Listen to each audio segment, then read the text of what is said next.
Hello साथियों,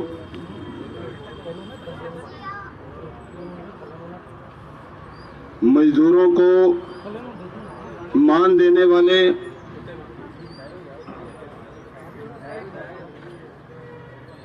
शोषितों को सम्मान देने वाले, गांधी को जीवन दान देने वाले और मनु के विधान को तोड़कर भारत को संविधान देने वाले बाबा साहब अम्बेडकर की जय हो। आप सभी लोगों को 14 अप्रैल बाबा साहब अम्बेडकर के जन्मदिन की बहुत बहुत बधाई हो। बातें तो बहुत सी हैं और बहुत से लोगों ने करनी है, मगर इस बीच में मुझे जो चंद क्षण मिले हैं तो मैं भी आप लोगों से 2-4 बातें करना चाहता हूं।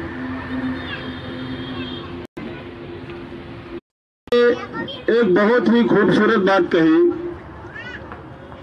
वो बात ये थी कि बाबा साहब अम्बेडकर ने महिलाओं को क्या कहा, हे मां, मुझे इसलिए शूद्र बोला जाता है क्योंकि मैंने तेरे पेट से जन्म लिया। मुझे इसलिए शूद्र बोला जाता है क्योंकि मैंने तेरे पेट से जन्म लिया। अगर मैंने किसी ब्राह्मणी या छत्राणी उसके पेट से जन्म लिया होता तो शायद मुझे शूद्र नहीं बोला जाता और मुझे ये आंदोलन करने की जरूरत नहीं पड़ती। इसलिए जो आंदोलन चाहिए, और आज बड़ी खुशी की बात है, अम्बेडकर जयंती के दिन बाबा साहब अम्बेडकर के सामने जो हमारे समाज की माताओं और बहनों और बेटियों ने एक होकर आज जो साहस दिखाया है, ये काबिले तारीफ है। आज मुझे लगता है कि मंदिरों में भीड़ कम होगी, बाबा साहब अम्बेडकर के सामने भीड़ ज्यादा होगी। इस बात की मुझे बहुत ज्यादा खुशी हो रही है। साथियों, हम लोग बनावटी बात नहीं करते, वही बात करते हैं जो बाबा साहब अम्बेडकर कहा करते थे। बाबा साहब अम्बेडकर ने इसलिए नहीं लिखा कि वो बहुत ज्यादा समझदार थे, सफिशिएंट थे। अपना पांडित्य साबित करने के लिए उन्होंने इतिहास नहीं लिखा, क्योंकि बाबा साहब अम्बेडकर आए और चले गए, मगर जो इतिहास उन्होंने लिखा वो इतिहास ही आज बाबा साहब अम्बेडकर की बात कहता है। वो इतिहास क्या कहता है?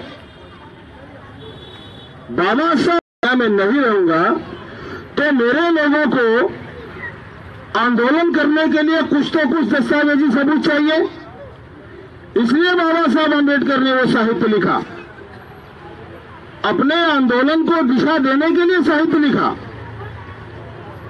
और बाबा साहब अम्बेडकर के साहित्य में सभी कुछ मिलता है। उसमें राजनीति है, अर्थशास्त्र है, समाजशास्त्र है, सब कुछ है। जिस समाज को हर हिस्से में, किसी भी क्षेत्र में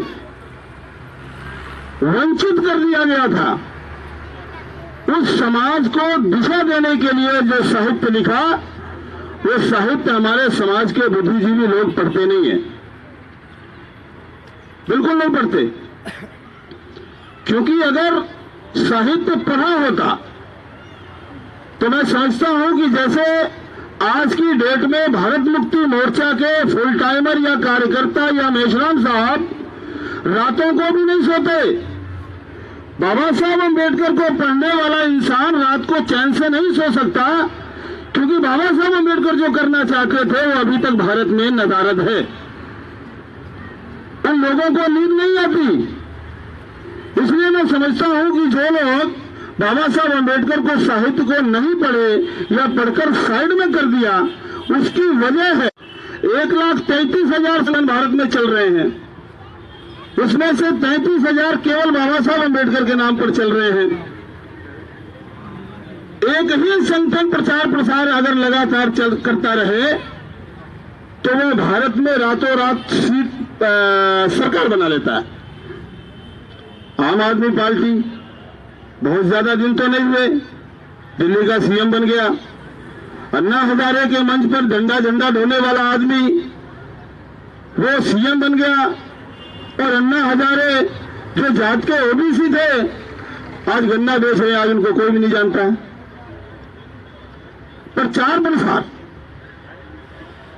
साहित्य को केवल पढ़कर साइड में, इसकी वजह से अम्बेडकरवाद भारत में नहीं आया। और जो बाबा साहब अम्बेडकर वास्तविकता कहते थे, जो उन्होंने निजी जीवन में किया भी, वो हमारे लोग करना ही नहीं चाहते। अम्बेडकर जयंती मनाते हैं, मंच आपका होता है, टेंट आपका होता है, लोग आपके होते हैं, पैसा आपका होता है, मगर आप कोट वाले बाबा साहब की बात नहीं करते हो, आप कमंडल वाले बाबा साहब से डरते हो। कमंडल वाले बाबा साहब को मन पर लेकर वो संविधान वाले बाबा साहब को जब भूल जाओगे, आपके लोग हैं, सारी की सारी महिलाएं आप लोगों की हैं, ये डीएनए ने साबित कर दिया। ब्राह्मण क्षत्रिय बनिया का डीएनए एक है। भारत में एससी, एसटी, ओबीसी, माइनॉरिटी और समाज की जो महिलाएं हैं उन सबका डीएनए एक है। ब्राह्मण की घर की जो महिलाएं हैं उनका डीएनए भी आपका हमारा एक है। यह भी हैरत करने वाली बात है। इस बात की जानकारी भी हमारे बुद्धिजीवी समाज को नहीं है। तुलसीदास को थी, इसीलिए उसने लिखा ढोल गंवार शूद्र पशु नारी यह सब ताड़न के अधिकारी। वो जानता था कि नारी भी इन्हीं की है, इसलिए इसको उसी कैटेगरी में डाल दिया। समय समय पर गुरु रविदास महाराज ने इन लोगों को जवाब दिया, समय समय पर संतों महापुरुषों ने इन लोगों को जवाब दिया। जब उसने ढोल गंवार शूद्र पशु नारी कहा, ये सब ताड़न के अधिकारी कहा, तो गुरु रविदास महाराज ने एक बहुत खूबसूरत बात लिखी, वो हमारे जानकार लोगों को भी मालूम नहीं है। गुरु रविदास महाराज ने कहा ढोल गंवार विप्र, विप्र का मतलब ब्राह्मण होता है, ढोल गंवार विप्र और घोड़ा जितने ताड़ो उतने ही थोड़ा। ये बातें समाज के जिन बुद्धिजीवी वर्ग को प्रचार प्रसार में लाना चाहिए था, उन्होंने सही सही जानकारी हमारे समाज को नहीं दी। वरना आज हमारे लोग होते, हमारी सरकार होती, भारत आपका है, भारत आपका ही होता। मगर 3.5% ब्राह्मणों ने ऐसा खेल खेला कि हमारे समाज में ही दलाल और भड़ुओं को जन्म दिया। वो दलाल और भड़ुओं ने हमारे समाज को बेच दिया। आज 3.5% समाज, आज 3.5% ब्राह्मणों की 4 नेशनल लेवल की पार्टियां हैं। 5वीं पार्टी ममता बनर्जी, उसको मान्यता दे दी गई। इन सारी समस्याओं को ध्यान में रखते हुए, इन सारी समस्याओं को ध्यान में रखते हुए बाबा साहब अम्बेडकर की सोच पर पहरा देते हुए मानवर कांशीराम साहब ने एक शूद्रों की पार्टी खड़ी की थी। ये शूद्रों की पार्टी इस समाज में अपना वर्चस्व न बना ले, इसीलिए 81 के बाद 1981 के बाद इन ब्राह्मणवादी सरकारों ने 2 अहम फैसले लिए। एक फैसला ये लिया कि पहले जो जजों की नियुक्ति थी वो कार्यपालिका के लोग करते थे, मगर इन जजों ने वो सारा का सारा उसमें संशोधन करके ये निर्णय किया कि आज के बाद कार्यपालिका के लोग जजों की नियुक्ति नहीं करेंगे। नियुक्ति कौन करेगा? सुप्रीम कोर्ट के 4 सीनियर जो जज हैं वो बाकी जजों की नियुक्ति करेंगे। और दूसरा इन्होंने संशोधन लाया कि जो बैलेट पेपर है, बैलेट पेपर से असंख्य लोग अपनी सरकार बना सकते हैं, इसलिए उन्होंने उसमें संशोधन किया और ईवीएम का इस्तेमाल किया। ईवीएम आज की तारीख में मनुस्मृति है। जो मनुस्मृति बाबा साहब अम्बेडकर ने किसी जमाने में जला दी थी, आज वही मनुस्मृति रिन्यू करके ये लोग इलेक्ट्रॉनिक वोटिंग मशीन के जरिए आपके ऊपर लाद रहे हैं। आज आरएसएस भी बाबा साहब अम्बेडकर को मना रहा है। हमारे लोग तो बाबा साहब अम्बेडकर की जयंती मना ही रहे हैं। आज आरएसएस भी बाबा साहब की जन्म जयंती मना रहा है। जिस आरएसएस ने बाबा साहब अम्बेडकर का किसी जमाने में पुतला जलाया था, इसलिए कि बाबा साहब ने मनुस्मृति जला दी थी, उन्होंने बाबा साहब अम्बेडकर का पुतला जलाया। आज वही आरएसएस बाबा साहब के पीछे छुपने का काम कर रही है। क्या जरूरत है उनको बाबा साहब अम्बेडकर की जन्म जयंती मनाने का? बाबा साहब तो हमारे हैं, जन्म जयंती हमें मनानी चाहिए, लेकिन वो क्यों मना रहा है? कुदरत ने हमें दिमाग दिया है, हमको दिमाग से तर्क करना चाहिए। ब्राह्मण को तो बाबा साहब अम्बेडकर की जयंती मनाने का कोई मतलब नहीं है। बाबा साहब तो हमारे हैं, हम शूद्र हैं, बाबा साहब हमारे शूद्र थे, इसीलिए उन्होंने कहा कि मैं शूद्र हूं क्योंकि मैंने तेरे पेट से जन्म लिया। तो ये सारी जो समस्याएं हैं, ये कहीं ना कहीं प्रचार प्रसार जो है उसके अंदर कमी है। चरक भिक्खवे चारिका बहुजन हिताय बहुजन सुखाय लोकानु कंपाय अंतानु हिताय आदि कल्याण मध्य कल्याण अंत कल्याण। प्रचार प्रसार जितना आपका सॉलिड होगा उस हिसाब से आपका समाज जागेगा।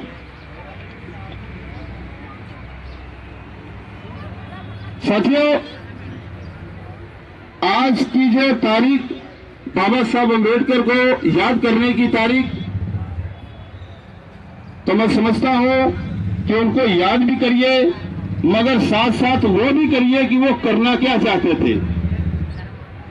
जो वो करना चाहते थे उसके उलट मामला डेवलप हो गया भारत में। जनतंत्र को चलाने के लिए दो फॉर्म होते हैं,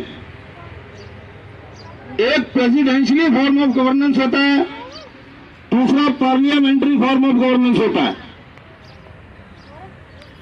प्रेसिडेंशियली फॉर्म ऑफ गवर्नेंस में क्या होता है कि अगर आप कोई लीडर चुन लेते हो 4 साल 5 साल के लिए, तो वो उतने दिन तक काम करेगा ही करेगा जब तक उसकी टर्म समाप्त नहीं हो जाती। और पार्लियामेंट्री फॉर्म ऑफ गवर्नेंस में क्या होता है कि एक रूलिंग पार्टी होती है, एक अपोजिशन पार्टी होती है। आज आप नजर दौड़ाओगे तो 3.5% ब्राह्मणों की 4 नेशनल पार्टियां हैं। आज रूलिंग पार्टी बीजेपी है, अपोजिशन पार्टी कांग्रेस है, दोनों की दोनों पार्टियां ब्राह्मणों की है। और ब्राह्मणों की नीतियां दोनों की एक हैं, दोनों की नीतियां अलग नहीं है, दोनों की नीतियां एक हैं। मानवर घनश्याम साहब कहा करते थे कि एक सांपनाथ है, एक नागनाथ है। 5 साल के लिए आप नागनाथ को बिठाते हो, 5 साल के लिए आप सांपनाथ को बिठाते हो, और दोनों के दोनों ही डसते हैं। सांपनाथ डसेगा तो भी मरना तय है, नागनाथ डसेगा तो भी मरना तय है, यानी सांपनाथ नागनाथ दोनों से मरना है। तो और भी बाबा साहब अम्बेडकर क्या कहते थे कि अगर पार्लियामेंट्री फॉर्म ऑफ गवर्नेंस है, इसमें रूलिंग और अपोजिशन 2 पार्टियां होनी चाहिए। रूलिंग पार्टी को रूल करना चाहिए, अपोजिशन पार्टी को क्या करना चाहिए कि जनता की समस्याओं का समाधान करने के लिए पार्लियामेंट के बाहर और पार्लियामेंट के भीतर आवाज उठानी चाहिए।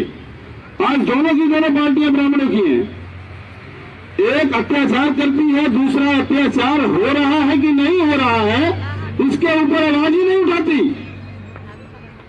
और यह सिलसिला 1952 के लोकसभा चुनाव से हो रहा है। 1952 के लोकसभा चुनाव में बाबा साहब अम्बेडकर ने पंजाब की इसी धरती पर पटियाला में कहा कि कोई भी राजनीतिक पार्टी आपका साथ और सहयोग करने वाली नहीं है, इसलिए आपको अपनी लड़ाई समय लड़नी होगी, आपको स्वयं आगे आना होगा। कोई भी आपकी लड़ाई लड़ने वाला नहीं है। क्यों लड़ना होगा? क्योंकि समस्या हमारी है। अगर समस्या हमारी है तो समाधान भी हमें को करना होगा।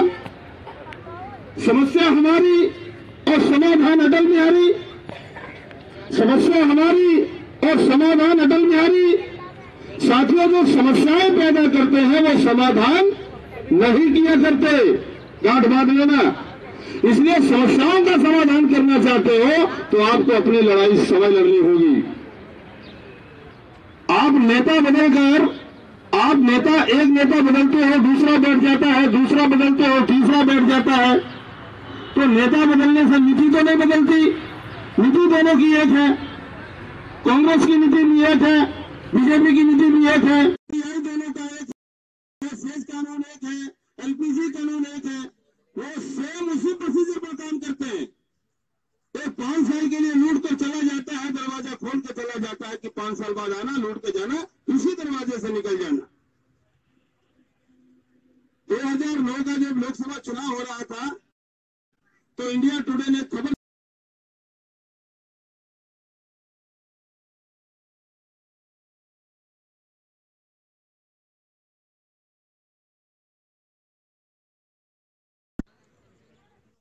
सोनिया गांधी ने कहा कि हम साझा चुनाव चलाएंगे, तो अडवाणी जी ने कहा कि हम भारत के किसी भी गरीब को भूख से नहीं मरने देंगे।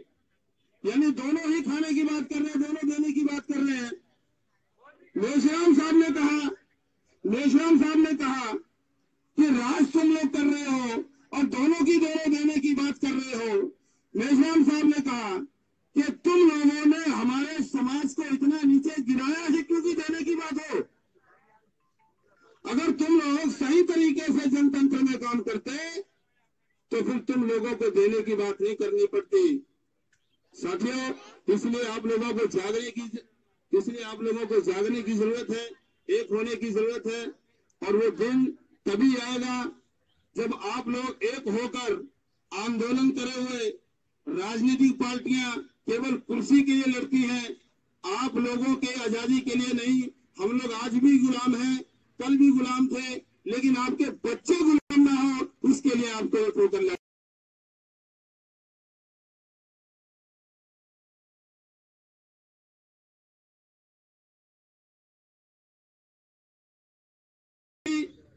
कि किसी जमाने में शास्त्रों में क्या लिखा ब्राह्मणों ने, अहिर्गणारम शूद्र चमारम बिना गुनाहम पंचपनाहम। अगर शूद्र, अछूत और सछूत कोई भी गलती ना करे तो भी इनको बुलाकर 5 जूते मारना चाहिए, ऐसा उन्होंने शास्त्रों में लिखा। तो कांशीराम साहब ने देखा कि अत्याचार हो रहा है, इसीलिए कांशीराम साहब ने नारा दिया, तिलक तराजू और तलवार, इनको मारो जूते चार। गलत तो नहीं?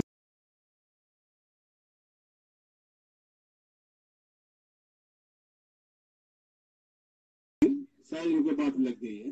बढ़िया बात कही आपने। मोदी को भी गिराना, मोदी को नहीं बीजेपी को गिराना, बीजेपी को गिराना है। कांग्रेस बीजेपी कोई भी हमारा फायदा हम लोग को नहीं देखेगा। तो साथियों, इसलिए आज तक हम लोग नारा लगाते रहे कि बाबा साहब तेरा मिशन अधूरा, हम सब मिलकर करेंगे पूरा। ये नारा हम लोगों का पीछा नहीं छोड़ रहा। इस नारे को नहीं देखते हैं। ये नारा जो है ये अभिशाप है, अब तक अभिशाप है। हम लोगों को वो नारा कब लगेगा, ये हमारी पीढ़ियां इंतजार कर रही हैं, हमारे पुरखों का पसीना इंतजार कर रहा है। ये नारा हमारा पीछा नहीं छोड़ रहा कि बाबा साहब तेरा मिशन अधूरा, हम सब मिलकर करेंगे पूरा। अरे नारा ये होना चाहिए कि बाबा साहब जो था तेरा मिशन अधूरा, वो सब हमने मिलकर कर दिया पूरा। वो नारा कब लगेगा? किसी जमाने में तीसरे मोर्चे की सरकार बन रही थी, आज तीसरा मोर्चा कहीं दिखाई नहीं दे रहा, शूद्रों का कोई मोर्चा दिखाई नहीं दे रहा सिवाय बावन मेश्राम के। इसलिए राजनीति से दूर हटकर आंदोलन करना होगा। आंदोलन के जरिए ही आप लोग आजाद हो सकते हो, एकमात्र विकल्प है। इसलिए भारत मुक्ति मोर्चा और राष्ट्र मूल निवासी मजदूर संघ का और साथ और समर्थन आप लोग करोगे। मैंने समय ज्यादा ले लिया, इसके लिए क्षमा चाहता हूं। आप लोगों ने मुझे सुना, धन्यवाद, आभार। जय मूल निवासी, जय भीम, जय भारत। बाबा साहब अमर रहे। जय भीम, जय भीम। भाई सारे साथियों ने बेनती करते हैं कि समय का ध्यान रखते हुए